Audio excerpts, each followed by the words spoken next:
दर्द निवारक और एस्प्रिन की दवाइयां जानलेवा ब्लीडिंग का कारण बन सकती हैं। 68 साल के बुजुर्ग बीते दिनों उल्टी में खून और काले मल की शिकायत लेकर पंचशील नगर अजमेर स्थित जाने माने क्षेत्रपाल हॉस्पिटल की गैस्ट्रोलॉजी ओपीडी में आए। ज्यादा खून बहने के कारण उनका ब्लड प्रेशर कम था और उन्हें चक्कर आ रहे थे। मरीज की जाँच करने पर पता चला कि उन्हें कोरोनरी आर्टरी डिजीज है और उन्हें बाईपास सर्जरी की सलाह दी गई। वे एंटी प्लेटलेट्स दवाएं ले रहे थे, जिससे उनके पेट में अल्सर और ब्लीडिंग का खतरा बढ़ गया था। अजमेर के क्षेत्रपाल अस्पताल में सभी तरह की पेट की और लीवर से जुड़ी इमरजेंसी के लिए 24 घंटे एडवांस एंडोस्कोपी सेवाएं उपलब्ध हैं। क्षेत्रपाल अस्पताल के गैस्ट्रोलॉजी विभाग के डॉक्टर अभिषेक यादव ने मुंह के रास्ते इमरजेंसी एंडोस्कोपी की और ड्यूओडेनल अल्सर में एक ब्लीडिंग वाली नस पाई। उसी एंडोस्कोपी सेशन में ब्लीडिंग वाली नस को रोकने के लिए क्लिप लगाए गए। क्लिपिंग के बाद मरीज को आईसीयू में ऑब्जर्वेशन में रखा गया और धीरे धीरे मुंह से खाना दिया गया। अगले 3 दिन में मरीज का काला मल आना बंद हो गया, उसका हीमोग्लोबिन भी स्थिर हो गया।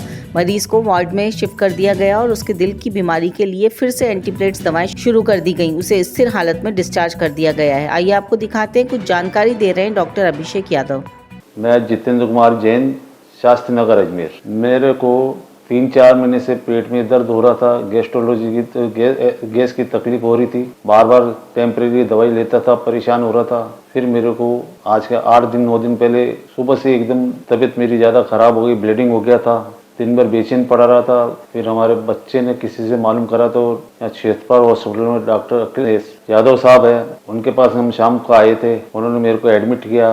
दूसरे दिन मेरी एंडोस्कोपी करी और उनके इलाज से मैं आज 5-6 दिन में पूरा तैयार हो गया हूँ। इस इलाज के लिए बड़े शहर जाने की जरूरत नहीं, यहाँ पे सारी सुविधा है। और मैं डॉक्टर साहब का बहुत बहुत धन्यवाद देना चाहता हूँ कि उन्होंने मेरे को खड़ा कर दिया। यहाँ का स्टाफ बहुत बढ़िया है, हॉस्पिटल बहुत बढ़िया है, यहाँ की मेंटेनेंस बहुत बढ़िया है, साफ सफाई रख रखाव बहुत अच्छा है, कोई तरह की यहाँ पे दिक्कत नहीं है। नमस्ते, मैं doctor Abhishek Yadav, consultant gastroenterologist, क्षेत्रपाल हॉस्पिटल अजमेर। हमारे पास कुछ दिनों पहले एक 68 वर्षीय पुरुष आए थे जिनको खून की उल्टी की समस्या थी। उस पेशेंट को पहले से हार्ट की बीमारी थी और उन्हें बाईपास ऑपरेशन एडवाइस किया गया था। इस चीज के लिए उनको एंटीप्लेटलेट दवाई भी एडवाइस की गई थी, जिसके कारण उनके हार्ट अटैक की संभावना कम रहे। पेशेंट को जब हमारे पास आए तब हमने देखा कि उनका बीपी लोअर साइड के ऊपर था और उनको तुरंत आईसीयू में एडमिट किया गया। आईसीयू में एडमिट करने के बाद हमें पता चला कि उनका हीमोग्लोबिन 12 ग्राम से गिर के सिर्फ 7 ग्राम रह गया है और उनको काली लैट्रिन भी आ रही है। पेशेंट को तुरंत एंडोस्कोपी में शिफ्ट किया गया और एंडोस्कोपी में हमें दिखा कि ड्यूडेनम के अंदर उनको एक लार्ज अल्सर था, जिसके अंदर से एक वेसल से रक्तस्राव हो रहा था। ब्लीडिंग के कारण पेशेंट को काली लैट्रिन की भी समस्या थी और खून की इल्टी की भी दिक्कत थी। पेशेंट को खून चढ़ाया गया और एंडोस्कोपी के ही जरिए उसी सेशन में हमने उस अल्सर के ऊपर क्लिप लगाई, जिसके कारण रक्तस्राव बंद हो गया। पेशेंट को एंडोस्कोपी द्वारा क्लिप लगाने के बाद 2 दिन तक आईसीयू में रखा गया। देखा गया कि उनको दोबारा ब्लीडिंग तो नहीं हो रही है और काली लैट्रिन बंद हो गई है कि नहीं। इस दौरान उनको खून भी चढ़ाया गया और मॉनिटर किया गया।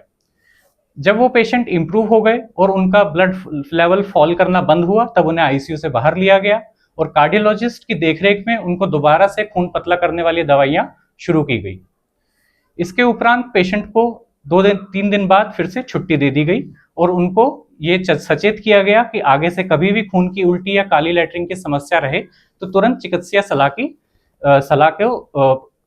के लिए अस्पताल में संपर्क करें। हमारे पास क्षेत्रपाल हॉस्पिटल अजमेर में एंडोस्कोपी की सारी उन्नत सुविधाएं उपलब्ध हैं, जो 24 घंटे 7 हफ्ते के 7 दिन यहाँ उपलब्ध रहती है।